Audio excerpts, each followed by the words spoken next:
ഒക്കെ വായിക്കണം, അല്ലെങ്കിൽ കറണ്ട് അഫയേഴ്സ് അവൈലബിൾ ആയിട്ടുണ്ട് ഒത്തിരിയും സൈറ്റ്സിലൊക്കെ, റീസെന്റ് ആയിട്ടുള്ള കാര്യങ്ങളൊക്കെ. GK ക്വസ്റ്റ്യൻസ് ഒക്കെ പഴയ ക്വസ്റ്റ്യൻ പേപ്പേഴ്സിൽ നിന്നൊക്കെ ചെയ്ത് നോക്കണം. അപ്പൊ GK ശരിക്കും ഒരു കടലു പോലാ. അപ്പം നിങ്ങളതിൽ നിന്ന് മാക്സിമം എത്രത്തോളം പഠിക്കാൻ പറ്റുന്നോ അത്രത്തോളം പഠിക്കുക. നമ്മൾ തരുന്നത് മാത്രം കൂടാതെ ഇഷ്ടം പോലെ മെറ്റീരിയൽസ് റെഫർ ചെയ്യുക, അതെല്ലാം പഠിക്കുക. GK കറണ്ട് അഫയേഴ്സ് അങ്ങനെ പഠിക്കാൻ പറ്റുള്ളൂ. ഒത്തിരി പറയടൊന്നും ആവണ്ട, എളുപ്പമാണ് സംഭവം. PPT ഷെയർ ചെയ്ത ഉടനെ നമുക്ക് തുടങ്ങാമേ. കേൾക്കുന്നില്ലേ? ഓഡിബിൾ അല്ലേ? ഓഡിബിൾ അല്ലാതാവുകയാണെങ്കിൽ പറയണം കേട്ടോ. Okay.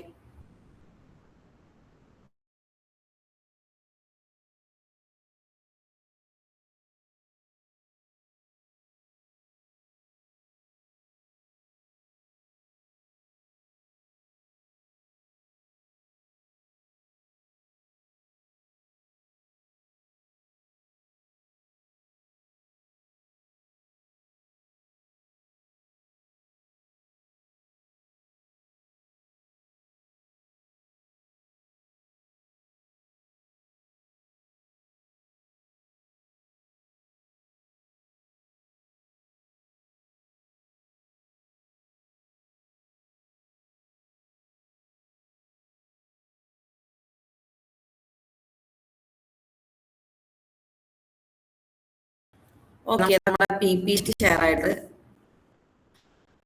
GK and current affairs നമ്മൾ ആസാദ് സ്റ്റഡി സർക്കിളിന്റെ ഭാഗമായിട്ട് നടത്തുന്ന GK ക്ലാസ് ആണ്. ഇന്ന് 13ാമത്തെ ദിവസമാണ്. ഇതുവരെ നമുക്ക് നന്നായിട്ട് കൊണ്ടുപോകാൻ കഴിഞ്ഞു. അപ്പൊ നമ്മൾ ഓൾറെഡി ഒരു 15ഓളം ക്വസ്റ്റ്യൻസ് നമ്മൾ ചെയ്തിരുന്നു. അപ്പം 16ാമത്തെ തൊട്ടാണ് നോക്കുന്നത്.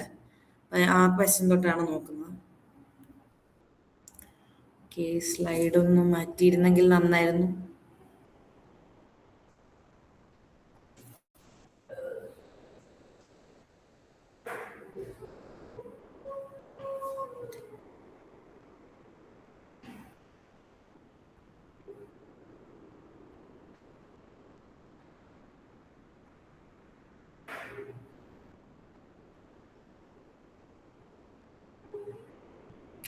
ഓക്കെ, അപ്പൊ നമുക്ക് സ്റ്റാർട്ട് ചെയ്യാമേ.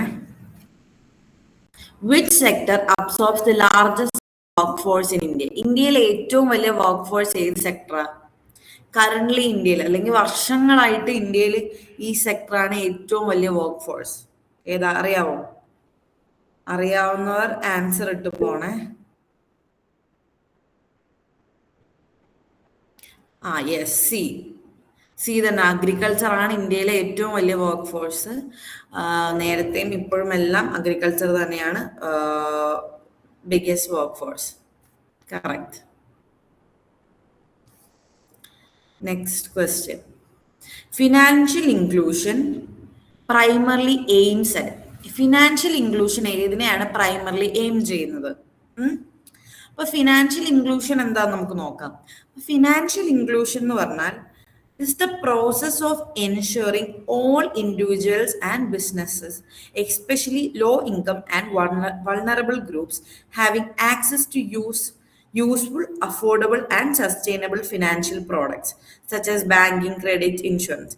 അതായത് ഫിനാൻഷ്യൽ ഇൻക്ലൂഷൻ എന്ന് പറയുമ്പോൾ ഒരു പ്രോസസ്സാണ്. എന്ത്? Ensuring of all individuals and business. എല്ലാ ഇൻഡിവിജ്വൽസിനെയും ബിസിനസ്സിനെയും എൻഷുർ ചെയ്യുന്നുണ്ട്. എസ്പെഷ്യലി ലോവർ ഇൻകം അല്ലെങ്കിൽ വൾണറബിൾ ഗ്രൂപ്പ്സ് ആയിട്ടുള്ള ആളുകളെയൊക്കെ. എന്നിട്ട് അവർക്ക് ആക്സസ് കൊടുക്കും അഫോർഡബിളും സസ്റ്റൈനബിളും ആയിട്ടുള്ള ഫിനാൻഷ്യൽ പ്രോഡക്ട്സ് ഉണ്ട്. അപ്പൊ ആ ഒരു പ്രോസസ്സിനെയാണ് എന്ത്? ഫിനാൻഷ്യൽ ഇൻക്ലൂഷൻ എന്ന് പറയുന്നത്. ആ ഫിനാൻഷ്യൽ ഇൻക്ലൂഷൻ അപ്പൊ പ്രൈമറിലി എന്തായിരിക്കും എയിം ചെയ്യുന്നത്? എന്തായിരിക്കും പറയാൻ പറ്റുമോ? ഇനി ഗസ്സസ്, ആർക്കെങ്കിലും ആൻസേഴ്സ് ഡ്രോപ്പ് ചെയ്യാമെങ്കിൽ നിങ്ങളുടെ ഗസ് ഡ്രോപ്പ് ചെയ്യാം. ഇപ്പൊ നമ്മുടെ ഫിനാൻഷ്യൽ ഇൻക്ലൂഷൻ എന്താണ് മെയിൻ ചെയ്യുന്നത് നമ്മൾ പറഞ്ഞു അല്ലെ? അതായത് വൾണറബിൾ ഗ്രൂപ്പ്സിനെയും അതേപോലെ ലോ ഇൻകം ആയിട്ടുള്ള ഇൻഡിവിജ്വൽസിനെയും ബിസിനസ്സിനെയും ഒക്കെ കൂടി ഇൻക്ലൂഡ് ചെയ്തിട്ടുള്ള ആ ഒരു പ്രോസസ്സിനെയാണ്, അല്ലെങ്കിൽ അവർക്ക് കുറച്ചുകൂടെ അഫോർഡബിൾ ആയിട്ടുള്ള കാര്യങ്ങൾ കിട്ടാൻ വേണ്ടിയിട്ടുള്ള ഒരു ഇതിനെയാണ് ഫിനാൻഷ്യൽ ഇൻക്ലൂഷൻ എന്ന് പറയുന്നത്. അപ്പൊ അതിന് എല്ലാത്തിനും ഒരു പ്രൈമറി എയിം കാണുമല്ലോ. അപ്പൊ അതെന്തായിരിക്കും? അവരുടെ ആൻസർ എന്ന് പറഞ്ഞാൽ expanding credit access to all ആണ്. ഓപ്ഷൻ ബി ആണ് ആൻസർ. മാർക്ക് ചെയ്തോളൂ. ഓപ്ഷൻ ബി ആണ് ആൻസർ. അടുത്ത MSMEs are critical because they are. MSMEs എന്ന് പറഞ്ഞാൽ എന്താന്ന് വെച്ചാൽ ministry of micro small and medium enterprises ആണ്. ആ മിനിസ്ട്രി ഈ സിമ്പിൾ MSMEs എന്ന് പറഞ്ഞ MSME കൊണ്ട് മീൻ ചെയ്യുന്ന ഇത്രേ ഉള്ളൂ, micro small medium enterprises. Micro small medium അങ്ങനെ ഓർത്താൽ മതി. മൈക്രോ സ്മോൾ മീഡിയം എളുപ്പം ഓർക്കാൻ. അപ്പൊ നിങ്ങൾ ഇനിയും ഈ ടേംസ് കുറച്ചുകൂടെ ഫെമിലിയർ ആവും. നമുക്ക് BBA LLB എടുക്കുന്നവർക്ക് BBAയിൽ പഠിക്കാനുണ്ട് MSME ഒക്കെ കുറിച്ച്. ഓക്കെ, അപ്പം MSME എന്ന് പറയുമ്പോൾ മൈക്രോ സ്മോൾ മീഡിയം എന്റർപ്രൈസസ് ആണ്. അത് കൂടുതൽ ഇൻവോൾവ് ചെയ്യുന്ന manufacturing, production of goods and commodities ആണ്. Manufacturing and production of goods and കമ്മോഡിറ്റീസിനെ ഫോക്കസ് ചെയ്തിട്ടുള്ള ഇതാണ് MSMEs.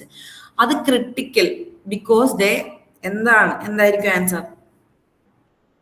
കുറച്ച് ക്രിട്ടിക്കൽ ആണ്. Because they generate employment. Okay, അതാണ് ആൻസർ ബി. അടുത്ത the informal sector is characterised by. Informal sector characterized by എന്താണ് അറിയുമോ?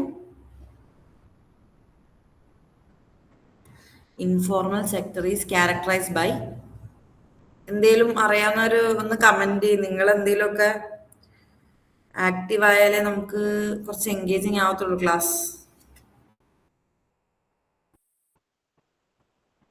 Answer lack of social security ആണ്. ഓപ്ഷൻ സി ആണ് answer. The informal sector is characterised by lack of social security. കാര്യം എന്ന് പറഞ്ഞാൽ എന്താ? ഇൻഫോർമൽ ആയിട്ട് നടത്തുന്ന ഒരു സെക്ടർ. ഇൻഫോർമൽ എന്ന് പറയുമ്പോൾ അറിയാലോ, ഒരു ഫോർമൽ രീതിയല്ല, കൃത്യമായിട്ടൊരു മാനേജ്മെന്റോ കാര്യങ്ങളോ ഒന്നും ഇല്ലാതെ ഒരു ഇൻഫോർമൽ ആയിട്ട് നടക്കുന്ന ഒരു സെക്ടറാണ്. ആ സെക്ടറിൽ എന്തായിരിക്കും? Lack of social security. Social security lack ചെയ്യുന്നുണ്ടാവും. ഇൻഫോർമൽ അല്ലേ? അതാണ്. അപ്പൊ നെക്സ്റ്റ് ക്വസ്റ്റ്യനിലോട്ട് പോവാം. Circular economy promote. Circular economy എന്താണ്? Circular economy. Circular economy is a regenerative production and consumption model that decouples economic activity from the consumption of finite resources, aiming to eliminate waste and pollution by design. അതായത് circular economy എന്ന് പറഞ്ഞാൽ ഒരു circular ഫോമിൽ represent ചെയ്യുന്ന കാര്യമാണ്. അത് കൂടുതലും waste eliminate ചെയ്യാനും പൊല്യൂഷനും ഒക്കെ കളയാൻ വേണ്ടിയിട്ടുള്ളൊരു രീതിയിൽ ഡിസൈൻ ചെയ്തേക്കുന്നതാണ്. അതിന്റെ ഡിസൈനിങ് കൊണ്ടാണ് മെയിൻലി സർക്കുലർ എക്കോണമി എന്ന് വന്നേക്കുന്നത്. അതിന്റെ മെയിൻ എയിം തന്നെ എലിമിനേറ്റ് വേസ്റ്റ് ആൻഡ് പൊല്യൂഷൻ ഉള്ളതാണ്. അപ്പം അത് പ്രൊമോട്ട് ചെയ്യുന്നത് എന്തായിരിക്കും? ആ ഒരു ഹിന്റ് വെച്ച് ആലോചിച്ചേ. സർക്കുലർ എക്കോണമി അതൊരു ഡിസൈൻ ഫോം ആണ്. അതുകൊണ്ടാണ് സർക്കുലർ എന്ന് പറയുന്നത്. അത് ഡിസൈൻ ചെയ്തേക്കുന്ന ആ ഒരു രീതിയിലാണ്. അതിന്റെ മെയിൻ എയിം എന്ന് പറഞ്ഞാൽ എന്താണ്? To eliminate waste and pollution. അപ്പൊ അത് പ്രൊമോട്ട് ചെയ്യുന്ന എന്തായിരിക്കും? എളുപ്പമാണ്. അത് ആൻസർ ആരെങ്കിലും ഒന്ന് ചെയ്തിരുന്നത് നന്നായിരുന്നു. To eliminate waste and pollution, അതിനുവേണ്ടി ഡിസൈൻ ചെയ്ത ഒരു പ്രോജക്റ്റ് ആണ് സർക്കുലർ എക്കോണമി. അപ്പം അത് പ്രൊമോട്ട് ചെയ്യുന്ന എന്തായിരിക്കും? യെസ്, സി ആണ്. Reuse and recycling. യെസ്, അതാണ് ആൻസർ. അടുത്ത ഡിജിറ്റൽ പബ്ലിക് ഇൻഫ്രാസ്ട്രക്ചർ സപ്പോർട്ട്സ്. എന്തായിരിക്കും ഡിജിറ്റൽ പബ്ലിക് ഇൻഫ്രാസ്ട്രക്ചർ? അതിനെ നമ്മൾ DPI എന്നും പറയാറുണ്ട്. DPI എന്ന് നമ്മൾ ഷോർട്ട് ഫോം ആക്കി പറയാം, ഡിജിറ്റൽ പബ്ലിക് ഇൻഫ്രാസ്ട്രക്ചർ. DPI എന്ന് പറഞ്ഞാൽ refers to foundational and open digital system, primarily identity, payments and data exchange that enables secure, cost-effective and pollution-safe access to public and private services. ഒരു ഈ പറയുന്ന digital public infrastructure ഒരു enable ചെയ്യുന്ന എന്താന്ന് വെച്ചാൽ സെക്യൂറും കോസ്റ്റ് എഫക്റ്റീവും and pollution scale access to public and private services. Private and public services കുറച്ച് സെക്യൂർ ആൻഡ് കോസ്റ്റ് എഫക്റ്റീവ് ആയിട്ടുള്ള രീതിയിൽ അലോ ചെയ്യുന്ന ഒരു പ്ലാറ്റ്ഫോമാണ് ഡിജിറ്റൽ പബ്ലിക് ഇൻഫ്രാസ്ട്രക്ചർ. അപ്പൊ അത് സപ്പോർട്ട് ചെയ്യുന്ന എന്തായിരിക്കും?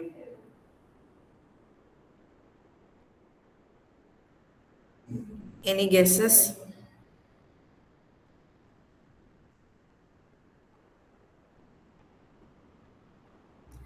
Only government control ആയിരിക്കും, ഇൻക്ലൂസീവ് സർവീസ് ഡെലിവറി ആയിരിക്കും, സർവൈലൻസ് എക്കോണമി ആയിരിക്കും, ക്യാഷ് ഓൺലി ട്രാൻസാക്ഷൻസ് ആയിരിക്കും?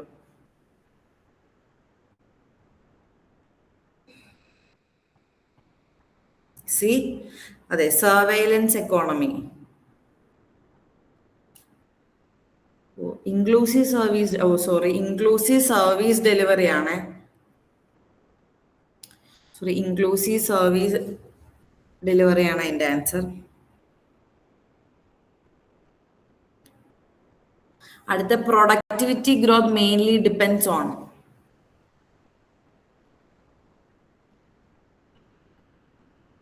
Productivity growth mainly depends on. നമ്മുടെ പ്രൊഡക്ടിവിറ്റിയുടെ ഗ്രോത്ത് ഏതിനായിരിക്കും മെയിൻ ആയിട്ട് ഡിപ്പെൻഡ് ചെയ്യുന്നത്? പോപ്പുലേഷൻ ഗ്രോത്തിനെ ആയിരിക്കും, അതല്ലെങ്കിൽ ക്യാപിറ്റൽ ആൻഡ് സ്കിൽസ് അതായിരിക്കോ, നാച്ചുറൽ റിസോഴ്സസ് ഉള്ളി ആയിരിക്കോ, ഇൻഫ്ലേഷൻ ആയിരിക്കോ? ഒരാൾ എ പറഞ്ഞു, എ ആണോ ചോദിക്കുന്നു. Productivity growth mainly depends on. Productivity growth main ആയിട്ട് ഡിപ്പെൻഡ് ചെയ്യുന്ന ബി ആണ്. യെസ്, ബി ആണ്. ക്യാപിറ്റൽ ആൻഡ് സ്കിൽസ് ആണ്. ശരിക്കും നമ്മുടെ ക്യാപിറ്റൽസിനെയും സ്കിൽസിനെ അടിസ്ഥാനമാക്കിയായിരിക്കും നമ്മുടെ മെയിൻ പ്രൊഡക്ടിവിറ്റി കൂടുന്നത്. പോപ്പുലേഷൻ ഗ്രോത്ത് അല്ല. ഒരാൾ എ പറഞ്ഞു, പോപ്പുലേഷൻ ഗ്രോത്ത് അല്ല ഒരിക്കലും. പോപ്പുലേഷൻ ഗ്രോത്തിനപ്പുറം നമ്മുടെ ആ ഫേമിന്റെ ക്യാപിറ്റലും അതിന്റെ സ്കിൽസും ആയിരിക്കും നമ്മുടെ പ്രൊഡക്ടിവിറ്റിയുടെ മെയിൻ തിങ്. ബാക്കിയൊക്കെ സെക്കൻഡറി തിങ് ആയിരിക്കും. മെയിൻലി നമ്മുടെ ആ ഒരു ഫേമിന്റെ ക്യാപിറ്റലും സ്കിൽസും ആണ്. Okay, next. Artificial intelligence models primarily rely on. Artificial intelligence models primarily rely on. എന്തിലാണ് പ്രൈമറി ആയിട്ട് അവർ റിലേ ചെയ്യുന്നത്? ഇപ്പൊ നമ്മൾ ഏറ്റവും കൂടുതൽ യൂസ് ചെയ്യുന്ന സാധനമാണ് എ ഐ. പെട്ടെന്ന് ആൻസർ ചെയ്യാൻ പറ്റും. എ ഐ മോഡൽസ് ശരിക്കും റിലേ ചെയ്യുന്ന എന്തിലാ? Human supervision ഉള്ളിക്കകത്താണോ? ആണോ? ഹ്യൂമൻ സൂപ്പർവിഷൻ മാത്രമാണോ? അല്ലല്ലോ എ ഐ റിലേ ചെയ്യുന്ന. അല്ലെങ്കിൽ ഹാർഡ്വെയർ മാനുഫാക്ചറിങ്, ഇന്റർനെറ്റ് സ്പീഡ്, ഇതൊന്നുമല്ലല്ലോ. എ ഐ റിലേ ചെയ്യുന്ന എന്താ?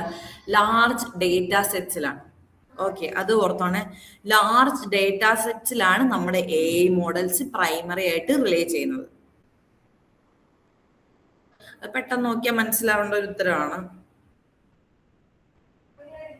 അടുത്ത, quantum computing differs from classical computing due to. അപ്പം ഈ ക്വസ്റ്റ്യൻ കാണുമ്പോഴേ നമുക്ക് ആദ്യം രണ്ടും എന്താന്ന് അറിഞ്ഞിരിക്കണം, അല്ലേ? ക്വാണ്ടം കമ്പ്യൂട്ടിംഗ് എന്താ? അത് കൂടുതലും ക്വാണ്ടം മെക്കാനിക്സ് ഉപയോഗിച്ച് ചെയ്യുന്നതായിരിക്കണം. Specially superposition and enhancement to perform complex calculations exponentially faster than classical computers. അതായത് ക്ലാസിക്കൽ കമ്പ്യൂട്ടേഴ്സിനെക്കാട്ടിൽ അപ്പുറം ക്വാണ്ടം മെക്കാനിക്സും സൂപ്പർ പൊസിഷനിങ്ങും ഒക്കെ യൂസ് ചെയ്യുന്നതിനെയാണ് എന്ത് ക്വാണ്ടം കമ്പ്യൂട്ടിംഗ് എന്ന് പറയുന്നത്. അത് ക്ലാസിക്കൽ കമ്പ്യൂട്ടിങ്ങിൽ നിന്നും ഡിഫർ ചെയ്യുന്നത് എന്താണ്? അത് നിങ്ങൾ ഓർത്ത് വെക്കേണ്ട ഒരു കാര്യമാണ്. അത് പഠിച്ചു വെക്കേണ്ട സാധനമാണ്. Use of qubits. ക്യൂബിറ്റ്സിന്റെ യൂസ് ആണ് എന്ത് ക്വാണ്ടം കമ്പ്യൂട്ടിങ്ങിനെ ഒരു ക്ലാസിക്കൽ കമ്പ്യൂട്ടിങ്ങിൽ നിന്ന് ഡിഫർ ചെയ്യിപ്പിക്കുന്നത് കേട്ടോ. ബൈനറി ലോജിക് അല്ല. ബൈനറി ലോജിക്ക് രണ്ടിലും ഉള്ള സാധനമാണ് ബൈനറി ലോജിക്ക്. പിന്നെ ഹയർ ഇലക്ട്രിസിറ്റി യൂസ് ആണെങ്കിലും ഇന്റർനെറ്റ് ഡിപ്പെൻഡൻസും ഒക്കെ ആണെങ്കിൽ അത് കോമൺ തിങ് ആണ്. രണ്ട് ടൈപ്പ് ഓഫ് കമ്പ്യൂട്ടിങ്ങിനും ആവശ്യമുള്ള സാധനമാണ്. പക്ഷെ ക്വാണ്ടം കമ്പ്യൂട്ടിങ്ങിന് ക്ലാസിക്കൽ കമ്പ്യൂട്ടിങ്ങുമായിട്ട് ഡിഫർ ചെയ്യുന്ന യൂസ് ഓഫ് ക്യൂബിറ്റ്സ് ആണ് കേട്ടോ. അത് ഓർത്ത് വെക്കണേ. മറ്റേതൊക്കെ നോർമൽ സാധനം. അടുത്ത, antimicrobial resistance occurs when. Antimicrobial resistance. അപ്പം ആന്റി മൈക്രോബയൽ റെസിസ്റ്റൻസ് എന്താ അറിയോ ആർക്കെല്ലാം? No response. അതായത് ആന്റി മൈക്രോബയൽ റെസിസ്റ്റൻസ് എന്ന് പറഞ്ഞാൽ AMR എന്നറിയപ്പെടും.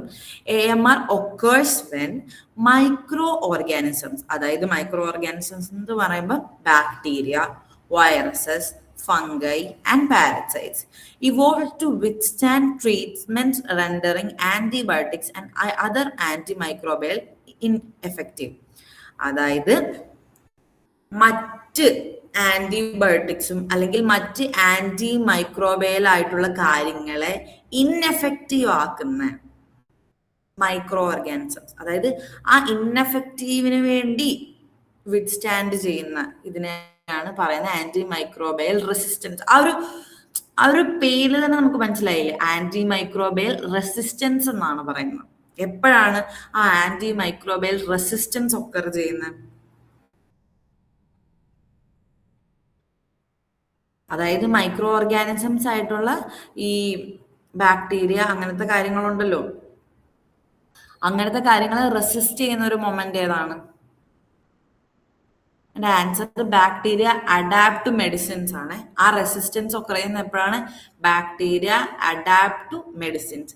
ആ മെഡിസിൻസുമായിട്ട് ആ ബാക്ടീരിയ അഡാപ്റ്റ് ചെയ്യുന്ന സമയത്താണ് ആന്റി മൈക്രോബയൽ റെസിസ്റ്റൻസ് സംഭവിക്കുന്നത് കേട്ടോ.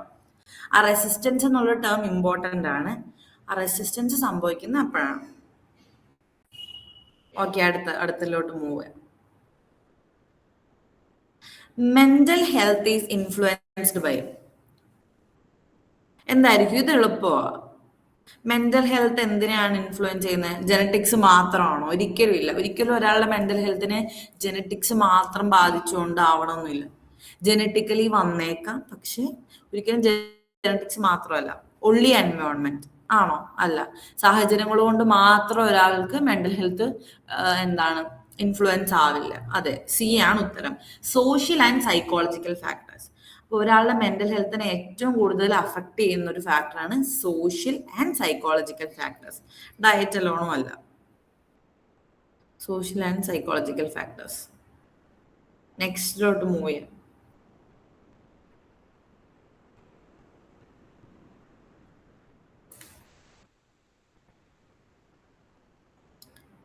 നെക്സ്റ്റ്,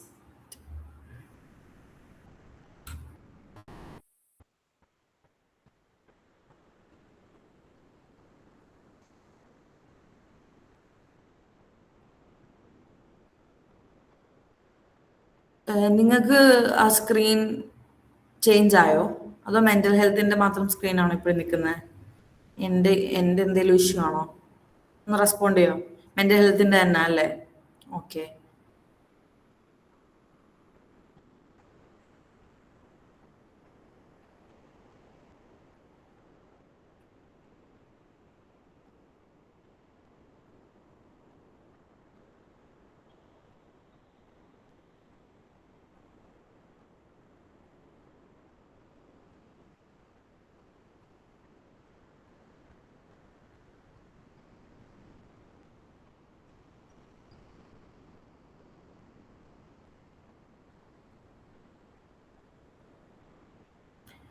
എന്തേലും ഒരു ഇഷ്യൂ വന്നായിരിക്കും. ഒന്ന് വെയിറ്റ് ചെയ്യണം, ഞാൻ ചെക്ക് ചെയ്യട്ടെ.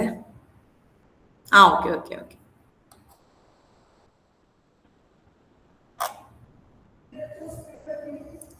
ഓക്കെ, നെക്സ്റ്റിലോട്ട് മൂവ് ചെയ്യാം.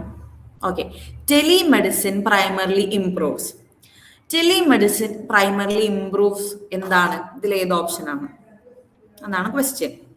അപ്പൊ ആദ്യം നമുക്ക് ടെലിമെഡിസിൻ എന്താന്ന് നോക്കാം.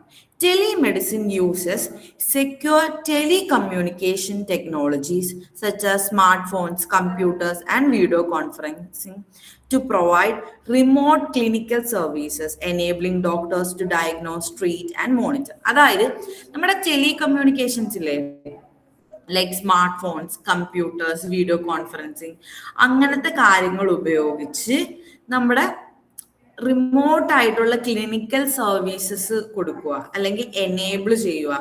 ഡോക്ടേഴ്സ് ആ ടെലികമ്മ്യൂണിക്കേഷൻസ് യൂസ് ചെയ്തിട്ട് ഡയഗ്നോസ് ചെയ്യുക, ട്രീറ്റ് ചെയ്യുക. അതായത് നമ്മുടെ സ്മാർട്ട് ഫോൺസും കമ്പ്യൂട്ടേഴ്സും ഒക്കെ ഉപയോഗിച്ച് ഡോക്ടേഴ്സ് രോഗികളെ കൺസൾട്ട് ചെയ്യുക, അവരെ ഡയഗ്നോസ് ചെയ്യുക, ട്രീറ്റ് ചെയ്യുക, മോണിറ്റർ ചെയ്യുക. അങ്ങനത്തെ ഒരു കാര്യത്തിനാണ് ടെലിമെഡിസിൻ എന്ന് പറയുന്നത്. അപ്പം ഈ ടെലിമെഡിസിൻ പ്രൈമർലി ഇംപ്രൂവ് ചെയ്യുന്നത് എന്താണ്? ഇംപ്രൂവ്സ്. Any guess?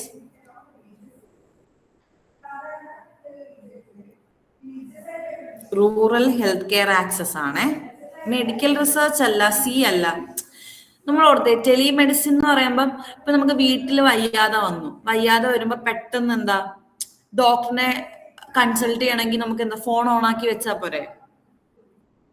ഡോക്ടർ അതുവഴി മെഡിസിൻസ് പ്രിസ്ക്രൈബ് ചെയ്യും. നമുക്ക് ഇപ്പം ഓൺലൈനായിട്ട് മെഡിസിൻസ് വാങ്ങാനുള്ള സൗകര്യങ്ങളുണ്ട്.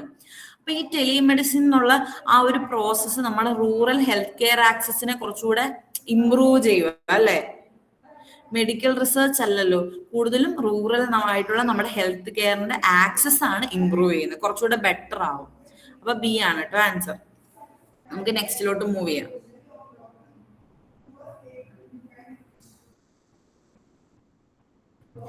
Biotechnology is widely used in. Biotechnology എവിടെ കൂടുതൽ ഉപയോഗിക്കുന്നത്? അത് എളുപ്പമാണ്. ബയോടെക്നോളജി എവിടെ യൂസ് ചെയ്യുന്നത്? അതായത് ബയോളജിക്കൽ പ്രോസസ്സിന്റെ എക്സ്പ്ലോയിറ്റേഷൻ എന്നുള്ള സാധനമാണ് പറയുന്നത്. ബയോടെക്നോളജി അറിയായിരിക്കുമല്ലോ എല്ലാവർക്കും. യെസ്, അഗ്രികൾച്ചർ ആൻഡ് മെഡിസിനിലാണ് കൂടുതലും ബയോടെക്നോളജി ഉപയോഗിക്കുന്നത്. Okay, option B agriculture and medicine. Biotechnology is widely used in agriculture and medicine. Option B.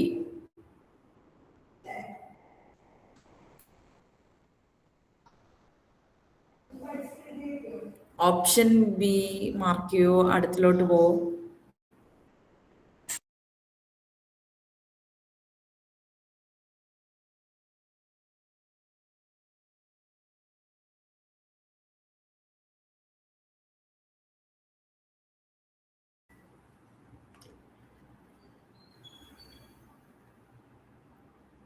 Okay,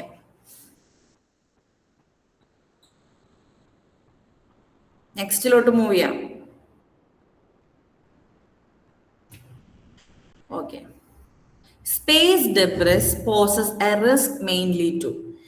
space debris ഒരു റിസ്ക് ഉണ്ടാക്കും, എന്തിനാണ് മെയിൻലി എന്നാണ് ചോദിച്ചേക്കുന്നത്. സ്പേസ് ഡെബ്രിസ് എന്താ നമുക്ക് ആദ്യം പഠിക്കാം.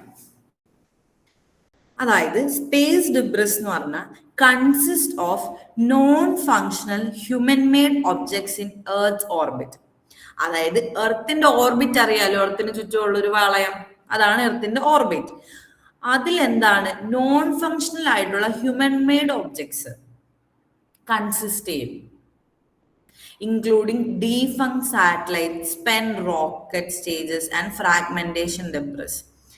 അതായത് നമ്മൾ തന്നെ ഹ്യൂമൻ മെയ്ഡ് ആയിട്ടുള്ള ഫങ്ഷണൽ ആയിട്ടുള്ള കാര്യങ്ങൾ നമ്മൾ അങ്ങോട്ട് അയക്കുന്നതുണ്ടല്ലോ, അപ്പം അതൊക്കെ ഓർബിറ്റിൽ ഇങ്ങനെ ചുറ്റി നടക്കുമല്ലോ. അപ്പം ആ നമ്മൾ ഹ്യൂമൻ മെയ്ഡ് ആയിട്ട് ചെയ്തിട്ട് ആ പോകുന്ന ആ സാധനങ്ങളെയാണ് സ്പേസ് ഡിബ്രിസ് എന്ന് പറയുന്നത്. നിങ്ങൾക്ക് മനസ്സിലായോ? അതായത് consist of non functional human made objects in earth orbit. എർത്തിന്റെ ഓർബിറ്റിൽ എന്താണ് നോൺ ഫങ്ഷണൽ ആയിട്ടുള്ള ഹ്യൂമൻ മെയ്ഡ് ഒബ്ജക്ട്സ് കൺസിസ്റ്റ് ചെയ്യുന്നതിനാണ് സ്പേസ് ഡിബ്രിസ് എന്ന് പറയുന്നത്. ആ space debris poses a risk mainly to. അപ്പൊ എന്തിനായിരിക്കും അത് മെയിൻ ആയിട്ട് ഒരു റിസ്ക് ഉണ്ടാക്കുന്നത്? നിങ്ങൾക്ക് അത് വിഷ്വൽ ചെയ്ത് നോക്കാം. എർത്തിന് ചുറ്റും ഒരു ഓർബിറ്റ് ഉണ്ട്, ആ ഓർബിറ്റിൽ തന്നെ നമ്മൾ ഹ്യൂമൻ മെയ്ഡ് ആയിട്ടുള്ള ഫങ്ഷണൽ ആയിട്ടുള്ള കാര്യങ്ങൾ കൺസിസ്റ്റ് ചെയ്യുന്നു. നമ്മൾ കൂടുതലും ഈ ഡീഫങ് സാറ്റലൈറ്റ്സ് ഒക്കെയാണോ ഉള്ളത്. അപ്പൊ അത് എന്തിനായിരിക്കും ഒരു റിസ്ക് ഉണ്ടാക്കുന്നത്? B, yes, very good, satellites. Satellites തന്നെ ആയിരിക്കും അത് മെയിൻ ആയിട്ടുള്ളൊരു റിസ്ക് കോസ് ചെയ്യുന്നത്. ഓക്കെ, നെക്സ്റ്റ് അടുത്ത slide. Renewable energy transition reduces. അത് നമ്മൾ നേരത്തെ പഠിച്ചിട്ടുള്ളതല്ലേ, സ്കൂളിലൊക്കെ പഠിച്ചിട്ടുണ്ടാവും. Renewable energy transition reduces. എന്താണ് റിന്യൂവബിൾ എനർജി ട്രാൻസിഷൻസ് കുറയ്ക്കുന്നത്? എംപ്ലോയ്മെന്റ് ആണോ? ഒരിക്കലും ഒരു ബന്ധവും എംപ്ലോയ്മെന്റ് അല്ല, ബന്ധമില്ലെന്ന് പറയാൻ പറ്റത്തില്ല, എന്നാലും എംപ്ലോയ്മെന്റ് അല്ല. അതെ, കാർബൺ എമിഷൻസ് ആണ്. കാർബൺ എമിഷൻസ് നമ്മൾ സ്കൂളിലൊക്കെ പഠിച്ചിട്ടുണ്ടാവും അല്ലെ. റിന്യൂവബിൾ എനർജി ട്രാൻസിഷൻസ് റെഡ്യൂസ് ചെയ്യുന്ന കാർബൺ എമിഷൻസ് ആണ്. അടുത്ത ജനറ്റിക് എഡിറ്റിംഗ് ടൂൾ. അതാണ് എന്ത്? CRISPR. അപ്പം അതെന്തിനാണ് യൂസ് ചെയ്യുന്നതെന്നാണ് ചോദിച്ചേക്കുന്നത്. അപ്പൊ CRISPRന്റെ ഫുൾ ഫോം എന്താന്ന് വെച്ചാൽ എഴുതിയെടുക്കുന്നവരെടുത്തു കേട്ടോ. Clustered Regularly Interspaced Short palindromic repeats. ഒന്നുകൂടെ പറയാം. CRISPR എന്ന് പറഞ്ഞാൽ clustered regularly interspaced short palindromic repeats എന്നാണ് പറയുന്നത്. അതെന്താണ്? ഒരു ജനറ്റിക് എഡിറ്റിംഗ് ടൂളാണ്. ആ ടൂള് എന്തിനാണ് യൂസ് ചെയ്യുന്നതെന്നാണ് ചോദിക്കുക.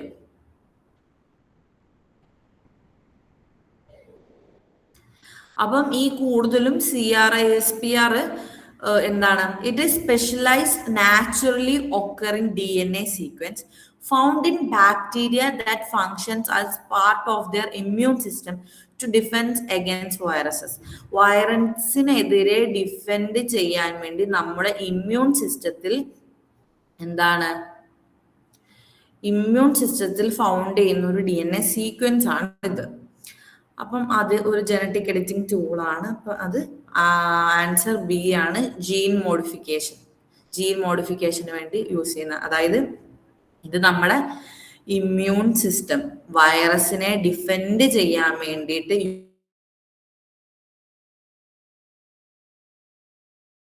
DNA അത് DNA മോഡിഫിക്കേഷന് വേണ്ടിയിട്ടുമാണ് യൂസ് ചെയ്യുന്നത്. Okay, next digital divide refers to inequality. Digital divide refers to inequality.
Hello, ഞാൻ പറഞ്ഞിരുന്ന കേട്ടായിരുന്നോ?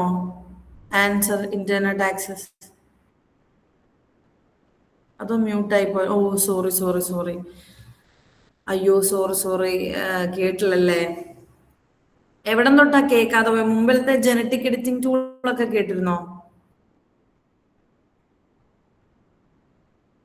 യെസ്, അതൊക്കെ കേട്ടിരുന്നല്ലേ? അപ്പൊ പിന്നെ മ്യൂട്ടായി പോയത്. ആരും ഒന്നും പറഞ്ഞില്ലല്ലോ. ഓക്കെ, സാരമില്ല. ഡിജിറ്റൽ ഡിവൈഡ് എന്താണ് അർത്ഥം എന്ന് പറഞ്ഞിരുന്നോ?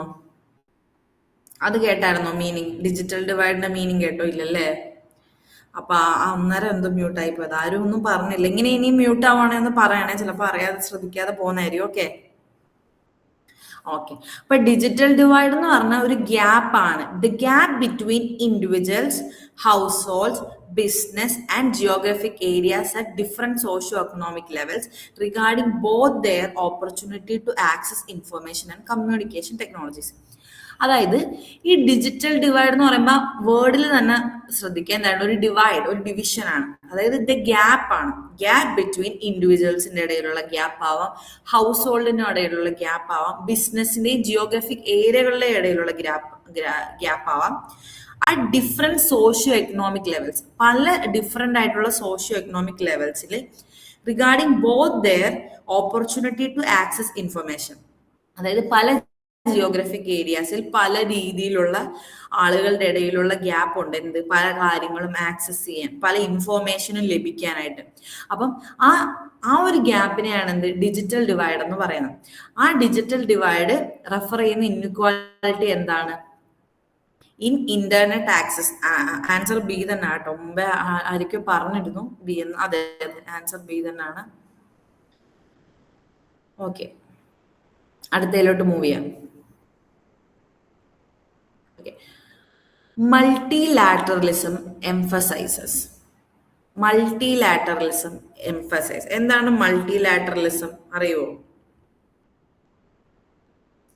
മൾട്ടിലാറ്ററലിസം എന്ന് പറയുമ്പോൾ the practice of 3 or more nations coordinating policies, acting together or forming alliances to solve global challenges. അതായത് 3 അല്ലെങ്കിൽ അതിൽ കൂടുതലോ നേഷൻസ് എന്താണ് കോർഡിനേറ്റിംഗ് പോളിസീസ് അല്ലെങ്കിൽ acting together or forming alliances to solve global challenges.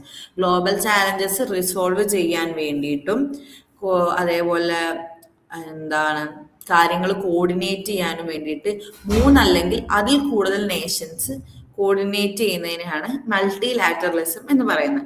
ആ മൾട്ടിലാറ്ററലിസം എന്തായിരിക്കും എംഫസൈസ് ചെയ്യുന്നത്? Any ഗെസസ്? ഞാൻ ഇപ്പൊ പറഞ്ഞതിൽ തന്നെ അതിന്റെ ഉത്തരവുണ്ട്.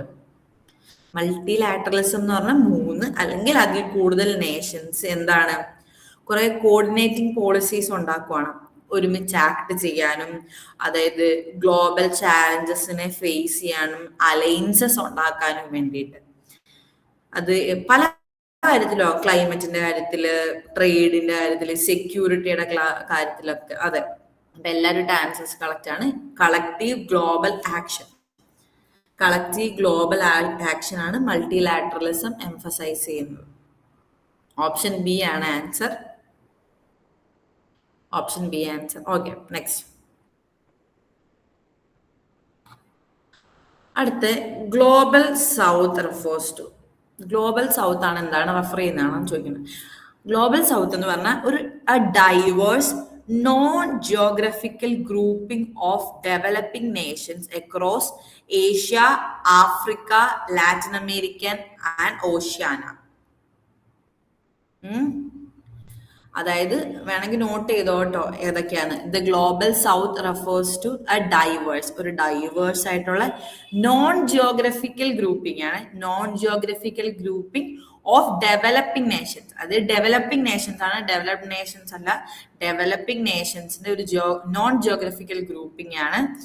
അതായത് nations across Asia, Africa, Latin America and Oceania. ഓഷ്യാനയിലും ലാറ്റിൻ അമേരിക്കയിലും ആഫ്രിക്കയിലും ഏഷ്യയിലും ഒക്കെ കൺട്രികളില് അവിടുത്തെ ഒക്കെ കൺട്രികളില് ഇത് ചെയ്യുന്നതാണ് global south refers to developing region. Developing region ഏതൊക്കെയാ നേഷൻസ് ആണെന്നും കൂടെ എഴുതി വെച്ചിരുന്നത് നന്നായിരുന്നു. Asia, Africa, Latin America, Oceania, ഇവിടുത്തെയൊക്കെ ഡെവലപ്പിംഗ് നേഷൻസ് ആണ്. ആ പ്ലേസസിലേക്ക് ഡെവലപ്പിംഗ് നേഷൻസ്, അതും കൂടെ ഒന്ന് മാർക്ക് ചെയ്ത് വെച്ചാൽ ഈസി ആയിരിക്കും. പല രീതിയിലൊക്കെ ക്വസ്റ്റ്യൻസ് വരാലോ. ഡെവലപ്പിംഗ് റീജിയൻസ് ആണ്. Okay, okay, next. Food security includes. എന്തായിരിക്കും അത്? പെട്ടെന്ന് നിങ്ങൾക്ക് വായിച്ച് പറയാവുന്നേ ഉള്ളൂ. Food security includes availability only, affordability only, or access, availability and nutrition. Yes, option C. എളുപ്പമല്ലേ? Access, availability and nutrition. Option C. Option C ആണ് അതിന്റെ answer. Option C.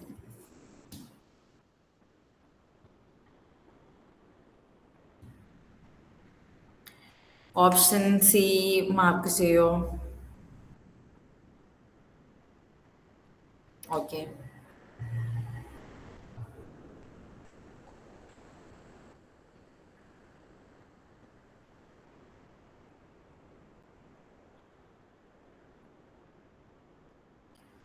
food security includes option C, access, availability and nutrition. Screen ഇപ്പം മാറ്റാം. Okay, അടുത്ത question. Urbanisation often leads to. Urbanisation often leads to എന്താണ്? വായിച്ചിട്ട് പറയാൻ പറ്റും. Urbanisation അറിയായിരിക്കും അല്ലേ? എന്തിലേക്കാണ് ലീഡ് ചെയ്യുന്നത്?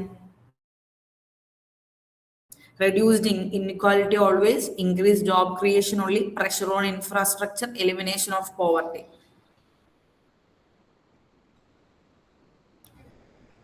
അല്ല, urbanisation often leads to pressure on infrastructure ആണ്. ഓപ്ഷൻ സി ആണ്. ഓപ്ഷൻ സി ആണ് കേട്ടോ, ബിയും ഡിയും അല്ല.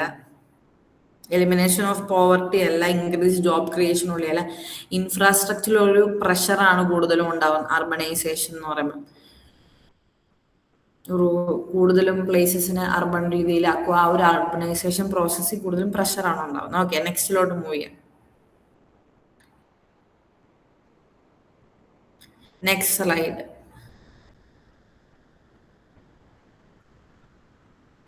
Gender gap indices usually measure. Gender gap indices usually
ആ ഒരു രീതിയിൽ എത്തിക്കണം, ആ ഒരു ഗോൾ അല്ലെങ്കിൽ ആ ഒരു ടാർഗറ്റ് ഇയർ ആണ് 2030. ഓക്കെ, അത് നോട്ട് ചെയ്തോണം എല്ലാവരും.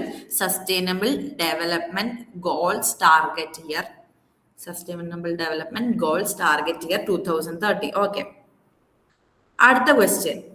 Social entrepreneurship primarily aims to, കേട്ടോണ, social entrepreneurship primarily aims to, ഇതാണ് ക്വസ്റ്റ്യൻ.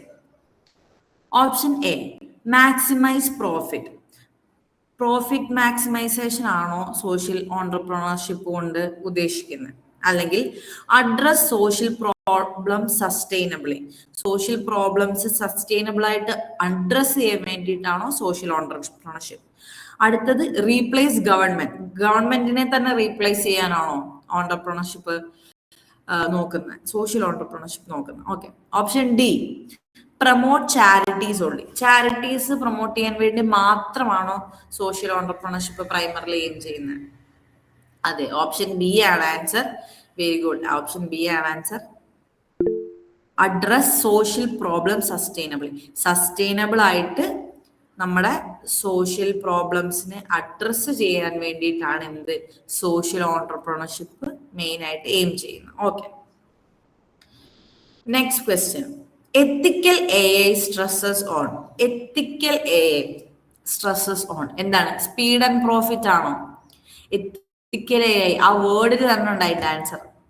യെസ്, ഓപ്ഷൻ ബി ആണ് ആൻസർ. ട്രാൻസ്പെറൻസി ആൻഡ് ഫെയർനെസ്, ട്രാൻസ്പെറൻസിയും ഫെയർനെസ്സും ആണ് എത്തിക്കൽ AI സ്ട്രെസ് ചെയ്യുന്നത്. അവരുടെ മെയിൻ ഒരു എയിം എന്നുള്ളൊരു സാധനം.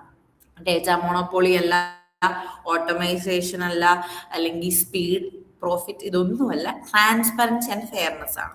ആ ഒരു എത്തിക്കൽ എന്നുള്ള ടേം കൊണ്ട് തന്നെ നമുക്ക് മനസ്സിലാവും. ഓക്കെ, അടുത്തതിലോട്ട് പോകാം. Which city hosted the G20 leaders summit in India?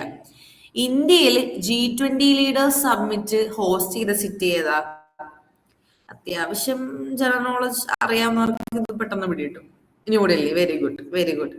ന്യൂഡൽഹിയാണ് G20 leaders summit ഇന്ത്യയിൽ ഹോസ്റ്റ് ചെയ്ത സിറ്റി. ഓക്കെ, നോട്ട് ചെയ്തോണേ അതൊക്കെ. ന്യൂഡൽഹി. ഓക്കെ, നെക്സ്റ്റ് സ്ലൈഡിലോട്ട് പോവാം. India first solar powered railway station is located. ഇന്ത്യയിൽ തന്നെ ആദ്യത്തെ സോളാർ പവർഡ് റെയിൽവേ സ്റ്റേഷൻ. ഇത് അത്യാവശ്യം ഒന്ന് സോഷ്യൽ മീഡിയയിലാണെങ്കിലും അല്ലാതെയൊക്കെ കുറച്ചൊന്ന് കത്തി നിന്ന സാധനമായിരുന്നു. India's first solar powered railway station is located in സെക്കന്ദരാബാദിലാണ്. സെക്കന്ദരാബാദ്. ഓക്കെ, സി ആണ് ഉത്തരം. സെക്കന്ദരാബാദിലാണ് ഇന്ത്യയിലെ തന്നെ ആദ്യത്തെ സോളാർ പവേർഡ് ആയിട്ടുള്ള റെയിൽവേ സ്റ്റേഷൻ ഉണ്ടായിരുന്നു. Okay, next.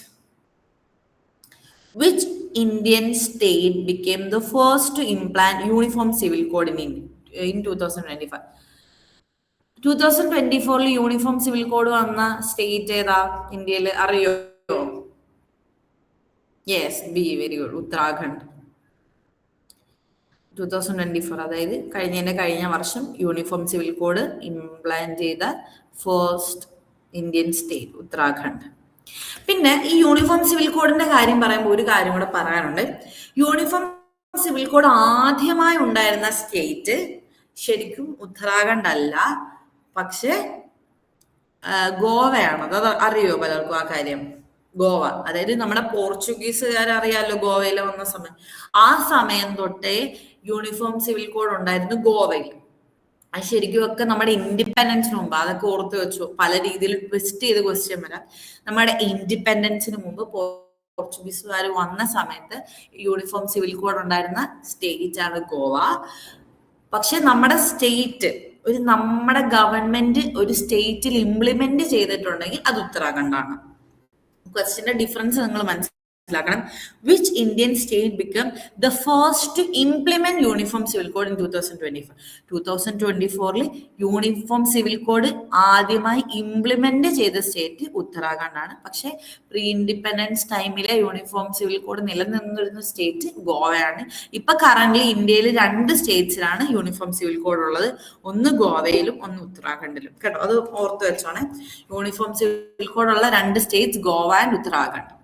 The next question. Vikasit Bharat at 2047 vision primarily focuses on. ഇപ്പൊ നമ്മുടെ വികസിത് ഭാരത് എന്ന് പറഞ്ഞാൽ നമുക്കൊരു വിഷൻ ഉണ്ട്. നമുക്കറിയാലോ, ഓരോ ഗവൺമെന്റ് വരുമ്പോഴും അവരുടെ ഓരോ വിഷൻസ് കാണും, 5 ഇയർ പ്ലാനിങ് കാണും. അപ്പം അങ്ങനെ കുറെ പ്ലാനിങ്ങിന്റെ ഭാഗമായിട്ട് അവരോരോ ടാർഗറ്റ് അല്ലെങ്കിൽ ഗോൾസ് സെറ്റ് ചെയ്യും. അപ്പൊ നമ്മൾ ഓൾറെഡി പറഞ്ഞില്ലേ, സസ്റ്റൈനബിൾ ഡെവലപ്മെന്റ് ഗോളിന്റെ ടാർഗറ്റ് ഇയർ 2030 ആണ്. അതേപോലെ ഒത്തിരി ടാർഗറ്റ്സ് ഉണ്ട്. അങ്ങനെ വികസിത് ഭാരത് അറ്റ് 2047 എന്ന് പറഞ്ഞ ഒരു വിഷൻ ഉണ്ട് നമുക്ക്. അതിന്റെ പ്രൈമറി ഫോക്കസ് എന്താണ്? എളുപ്പല്ലേ? വികസിത് ഭാരത്, ആ ഒരു ടേം കൊണ്ട് തന്നെ നമുക്കത് കിട്ടും. വികസിത് ഭാരത് അറ്റ് 2047 കിട്ടുന്നുണ്ടോ? അതെ, ഓപ്ഷൻ ബി ആണ്, becoming A developed nation. Becoming A developed nation, Viksit Bharat 2047. അതായത് 2047 നമ്മളൊരു ഡെവലപ്ഡ് നേഷൻ ആവും എന്നുള്ളൊരു വിഷനാണ്. ഡെവലപ്പിംഗ് നേഷനിൽ നിന്ന് മാറി ഒരു ഫുള്ളി ഡെവലപ്ഡ് നേഷൻ ആവും എന്നുള്ളൊരു നമ്മുടെ വിഷനാണ് Viksit Bharat at 2047. Next question. Which ministry launched the PM Vishwakarma Yojana? PM Vishwakarma Yojana എന്ന് പറയുന്ന ഒരു പദ്ധതി ലോഞ്ച് ചെയ്ത മിനിസ്ട്രി ഏതാണ്? Vishwakarma Yojana. Any guesses?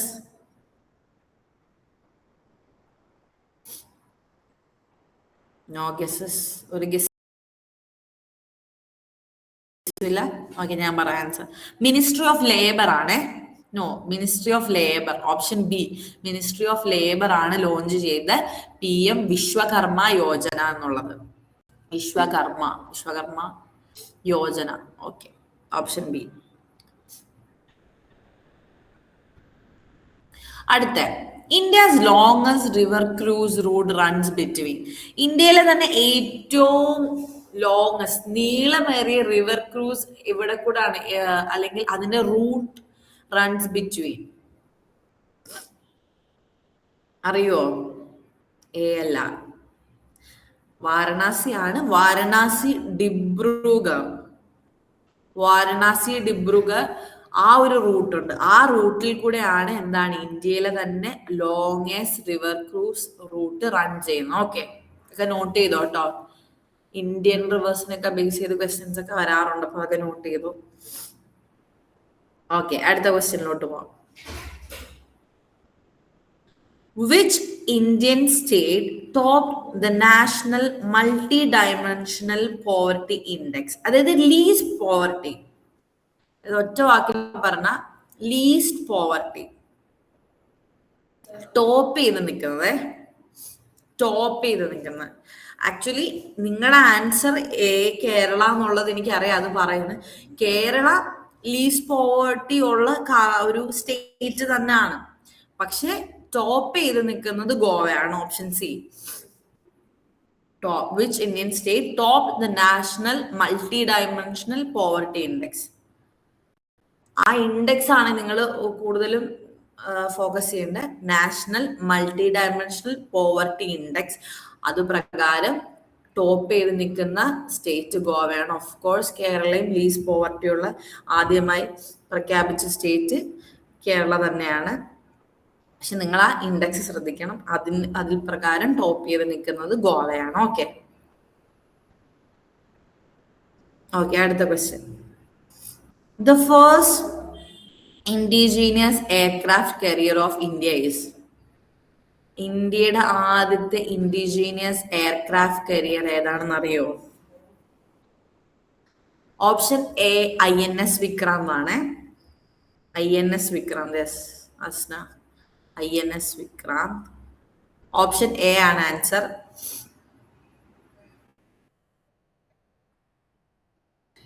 Option A INS Vikrant.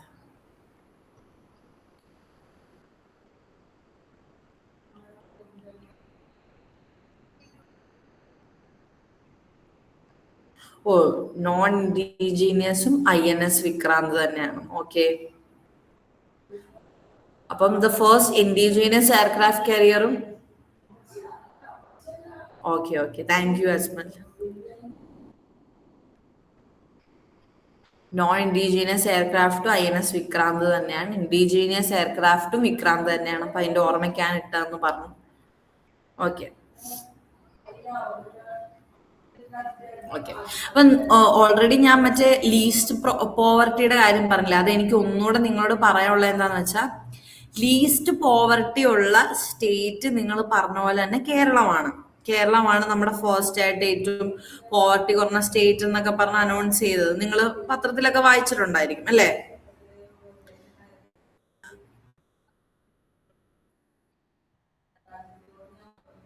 പക്ഷെ ആ ഇൻഡെക്സ് പ്രകാരമുള്ളതാണ് ടോപ്പ് ചെയ്തേക്കുന്ന ഗോവ എന്ന് പറയുന്നത്. ഓക്കെ ഓക്കെ, നെക്സ്റ്റിലോട്ട് മൂവ് ചെയ്യാം. Which Indian city was declared the first UNESCO World Heritage City? UNESCO പ്രകാരമുള്ള ആദ്യത്തെ വേൾഡ് ഹെറിറ്റേജ് സിറ്റി ആയിട്ട് പറഞ്ഞ അല്ലെങ്കിൽ ഡിക്ലെയർ ചെയ്ത ഇന്ത്യയിൽ ഒരു സിറ്റി ഉണ്ട്. ഏതാ അറിയോ? No, it's Ahmedabad. അഹമ്മദാബാദ് ആണ് which Indian city was declare the first UNESCO world heritage city. അത് അഹമ്മദാബാദ് ആണ് കേട്ടോ. നെക്സ്റ്റ്, ജയ്പൂർ അല്ലേന്നോ? ജയ്പൂർ അല്ലേന്നോ? അല്ല, അഹമ്മദാബാദ് തന്നെയാണ്. ഒന്ന് ചെക്ക് ചെയ്യാം.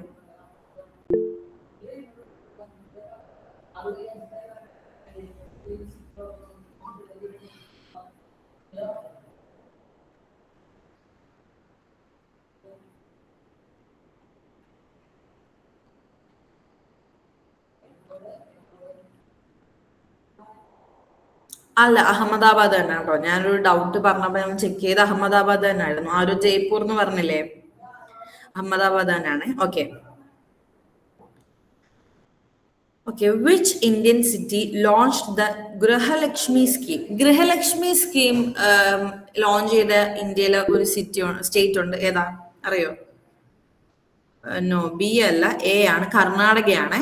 ഗൃഹലക്ഷ്മി സ്കീം ലോഞ്ച് ചെയ്ത ഇന്ത്യൻ സ്റ്റേറ്റ് കർണാടകയാണ്. കർണാടക. ഓപ്ഷൻ എ കർണാടകയാണ്. ഓക്കെ, നെക്സ്റ്റിലോട്ട് മൂവ് ചെയ്യാം. അടുത്തത് അറിയാൻ വഴി ഉണ്ടാവണം. India's first underwater metro project is. Underwater metro project is. ആ ഒരു പ്രോജക്റ്റ് എവിടെയാണ് ഉള്ളത്? അറിയോ? ഒന്ന് ഗസ് ചെയ്തേ.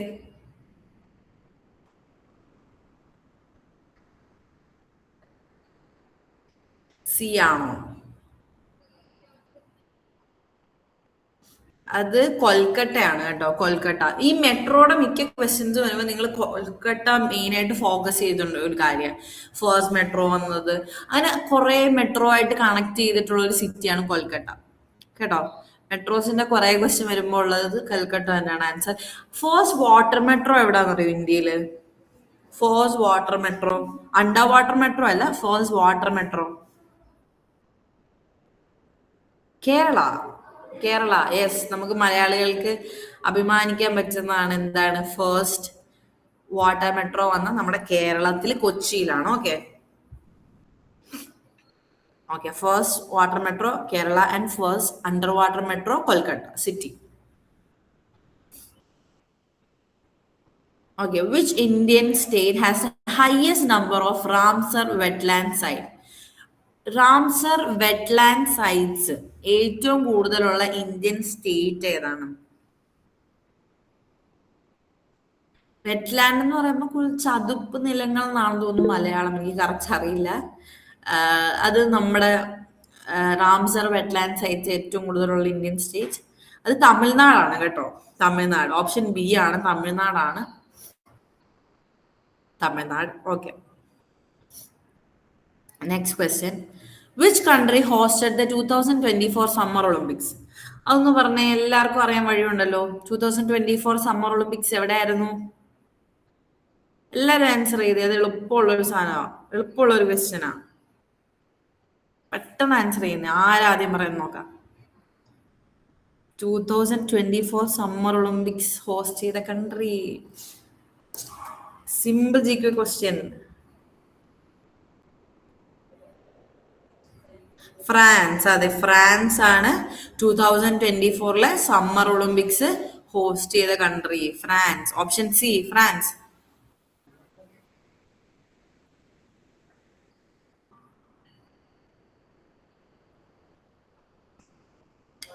ഓക്കെ, ഇപ്പൊ റംസാർ കൺവെൻഷൻ നമ്മൾ മുമ്പേ പറഞ്ഞില്ലേ, റംസാർ വെറ്റ്ലാൻഡ് സൈറ്റ്സ് എന്ന്. അപ്പം ആ റംസാർ വെറ്റ്ലാൻഡ് സൈറ്റ്സ് അങ്ങനെ കൺസേർവ് ചെയ്യുന്നത് റംസാർ കൺവെൻഷന്റെ ഭാഗമാണ്. ഓക്കെ, അതൊന്ന് നോട്ട് ചെയ്ത് വെച്ച് ഓർത്ത് വെക്കുന്നത് നല്ലതായിരിക്കും. റംസാർ കൺവെൻഷൻസിന്റെ ഭാഗമായിട്ട്, ഒരു കൺവെൻഷന്റെ ഭാഗമായിട്ടാണ് റംസാർ വെറ്റ്ലാൻഡ് സൈറ്റ്സ് ഇപ്പോഴും ഇങ്ങനെ പ്രിസർവ് ചെയ്തു പോകുന്നത്. Okay. Okay, next question. BRICS expanded in 2024 to include how many new members? ഇത് 2024 ഇത് അത്യാവശ്യം ന്യൂസ് ഒക്കെ ആയ സംഭവമാണ്. ബ്രിക്സ് എക്സ്പാൻഡ് ചെയ്തു 2024. എത്ര ന്യൂ മെമ്പേഴ്സിനെ ആഡ് ചെയ്യാൻ വേണ്ടിയിട്ടാണ് ബ്രിക്സ് എക്സ്പാൻഡ് ചെയ്തത്? ബ്രിക്സ് എന്താണെന്നറിയോ? ബ്രിക്സിന്റെ ഫുൾ ഫോം അറിയോ? B for Brazil, R for Russia, I for India, C for China and S for South Africa. അതായത് ബ്രിക്സ് പ്രൈമർലി തുടങ്ങിയ രാജ്യങ്ങളുടെ പേരാണ് Brazil, Russia, India, China and South Africa. അതായത് originally ഇത് BRIC മാത്രമേ ഉള്ളായിരുന്നേ. Brazil, Russia, India and China BRIC മാത്രമേ ഉള്ളായിരുന്നു ആദ്യമായിട്ട് 2010. പിന്നാണ് സൗത്ത് ആഫ്രിക്ക കൂടി വന്നത്. അപ്പൊ ഇത് ബ്രിക്സ് ആയി. അങ്ങനെ ഈ ബ്രിക്സ് 2024 എക്സ്പാൻഡ് ചെയ്തു. അപ്പം എക്സ്പാൻഡ് ചെയ്തപ്പം അവര് 6 രാജ്യങ്ങളാണ്, 4 കേട്ടോ, 6 രാജ്യങ്ങളെയാണ് ആഡ് ചെയ്യാൻ ആയിട്ട് പോയത്, അഡ്മിറ്റ് ചെയ്ത്. ഏതൊക്കെയാണെന്ന് നോട്ട് ചെയ്തോ കേട്ടോ. Egypt, Ethiopia, Indonesia, Iran, Saudi and UAE. അപ്പം 2010 ബ്രിക്ക് എന്നുള്ള ബ്രിക്സായി. ബ്രിക്ക് തുടങ്ങിയ സമയത്ത് originally Brazil, Russia, India, China ആയിരുന്നു. പിന്നീട് സൗത്ത് ആഫ്രിക്ക ജോയിൻ ചെയ്തപ്പോൾ അത് ബ്രിക്സ് ആയി. പിന്നീട് അത് 2024 എക്സ്പാൻഡ് ചെയ്തു. എക്സ്പാൻഡ് ചെയ്തപ്പോൾ 6 ന്യൂ മെമ്പേഴ്സിനെയാണ് ആഡ് ചെയ്തത്. ആ 6 new members Egypt, Ethiopia, Indonesia, Iran, Saudi Arabia and the United Arab Emirates, അതായത് UAE. അപ്പൊ ഇത്രയും സാധനത്തെയാണ് ബ്രിക്സ്. ബ്രിക്സ് ഒക്കെ നിങ്ങൾ നോട്ട് ചെയ്ത് വെച്ചോ, അതൊക്കെ ഇങ്ങനെ കാണുന്നതാണ്. 2025 ഇന്തോനേഷ്യ ആണോ? അല്ല, 2024 6 മെമ്പേഴ്സിനെ ആഡ് ചെയ്തത്, പാർട്ടാക്കിയിട്ട് അനൗൺസ് ചെയ്തത്. കൺഫ്യൂഷൻ വന്നുകൊണ്ടൊന്ന് ചെക്ക് ചെയ്യട്ടെ.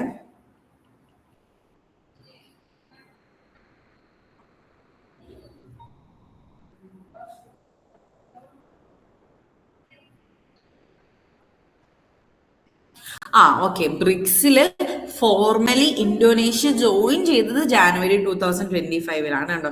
അതിന്റെ ഒരു ഫുൾ മെമ്പർ ആയിട്ട്, as A full member in January 2025 കേട്ടോ. അസ്ന ആയിരുന്നു തോന്നുന്നു ആ ഒരു ഡൗട്ട് പറഞ്ഞത്.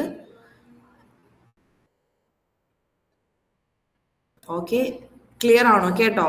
ഇന്തോനേഷ്യ ഫോർമലി ബ്രിക്സ് ബ്ലോക്കില് ജോയിൻ ചെയ്ത്, ഒരു ഫുൾ മെമ്പർ ആയിട്ട് ജോയിൻ ചെയ്ത് ജാനുവരി 2025. അത് അങ്ങനെ first South East Asian country ആയിട്ട് ജോയിൻ ചെയ്തു ഇന്തോനേഷ്യ ആണ് കേട്ടോ.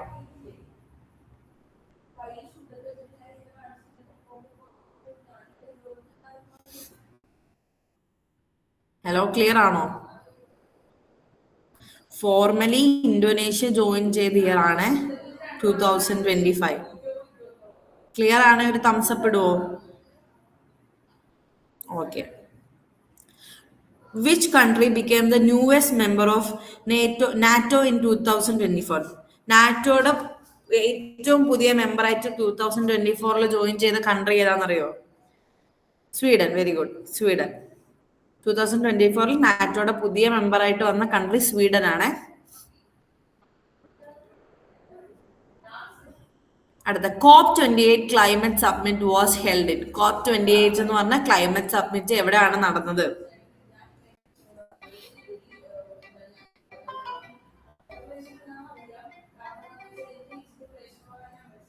നമുക്ക് ഒരു സ്ലൈഡും കൂടെ കഴിഞ്ഞിട്ട് നിർത്താട്ടോ. അല്ല, COP28 ക്ലൈമറ്റ് സബ്മിറ്റ് നടന്നത് ദുബായിലാണ്. ദുബായ്. ഓക്കെ, ദുബായ് ആണ് ആൻസർ. സി ആണ്. അപ്പൊ നമുക്ക് നമ്മുടെ ലാസ്റ്റ് സ്ലൈഡാണ്, ഇതുകൂടെ കഴിഞ്ഞ് നിർത്താം. Which country landed space craft near the moon south Paul after India? ഇന്ത്യക്ക് ശേഷം നമ്മൾ പറഞ്ഞില്ലായിരുന്നു. മൂണിന്റെ സൗത്ത് പോളിൽ ആദ്യമായി ലാൻഡ് ചെയ്തത് ഇന്ത്യയാണ്. അതറിയായിരിക്കുമല്ലോ അല്ലെ എല്ലാവർക്കും? മൂണിന്റെ സൗത്ത് പോളിൽ ഇതുവരെയും ആരും ലാൻഡ് ചെയ്തിട്ടില്ല. ഫസ്റ്റ് ആയിട്ട് ലാൻഡ് ചെയ്യുന്നത് ഇന്ത്യയാണ്. അപ്പൊ ഇന്ത്യക്ക് ശേഷം ഒരു സ്പേസ് ക്രാഫ്റ്റ് അവിടെ ലാൻഡ് ചെയ്തു. ഏതാണ്, അറിയോ? ഇനി ഐഡിയ? ഇന്ത്യക്ക് ശേഷം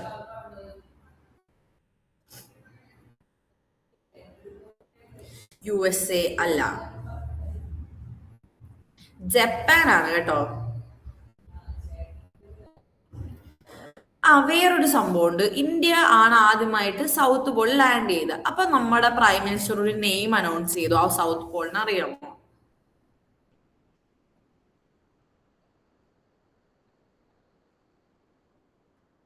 അറിയില്ല. അതായത് ആ സൗത്ത് പോളിന് നെയിം ചെയ്താണ് സ്റ്റാച്യു ശിവശക്തി എന്നും, അല്ലെങ്കിൽ ശിവശക്തി പോയിന്റ് എന്ന്. കേട്ടോ, നോട്ട് ചെയ്തോണേ. നമ്മുടെ ഇന്ത്യയാണ് ആദ്യമായിട്ട് മൂണിന്റെ സൗത്ത് പോളിൽ ലാൻഡ് ചെയ്യുന്നത്. അപ്പം ആദ്യമായിട്ട് ഇന്ത്യക്ക് അങ്ങനെ ഒരു മൈൽ സ്റ്റോൺ കിട്ടി അല്ലേ? സൗത്ത് പോളിൽ ഇന്നുവരെ ആദ്യം ലാൻഡ് ചെയ്ത് ഇന്ത്യക്ക് ആ ഒരു മൈൽ സ്റ്റോൺ കിട്ടിയപ്പോൾ ഇന്ത്യയില് നമ്മുടെ പ്രൈം മിനിസ്റ്റർ അനൗൺസ് ചെയ്തിരുന്നു മൂണിന്റെ സൗത്ത് പോളിനെ ശിവശക്തി പോയിന്റ് എന്ന് അറിയപ്പെടും എന്നുള്ള രീതിയിൽ. ശിവശക്തി പോയിന്റ് എന്നാണ് ആൻസർ കേട്ടോ. അതായത് ഓഗസ്റ്റ് 26, 2023 2023 നമ്മുടെ പ്രൈം മിനിസ്റ്റർ നരേന്ദ്രമോദി അനൗൺസ് ചെയ്തത് moon south Paul as Sivasakthi point. അത് കുറെ കോൺട്രവേഴ്സീസ് ഉണ്ടാക്കിയ ഒരു ഡിക്ലറേഷനും കൂടിയായിരുന്നു. ഒരു ഗോഡിന്റെ നെയിം എന്തുകൊണ്ട് മൂണിൽ വരുന്നു എന്നുള്ളൊരു സാധ്യത, അങ്ങനെ കുറെ കോൺട്രവേഴ്സീസ് ഉണ്ടായ ഒരു ടോപ്പ് കൂടായിരുന്നു. അപ്പൊ പല സ്ഥലത്തുള്ള പല പോയിന്റ്സിനും ഗ്രീക്ക് ഗോഡുകളുടെ പേരിലാണ് നെയിം ചെയ്തേക്കുന്നത്.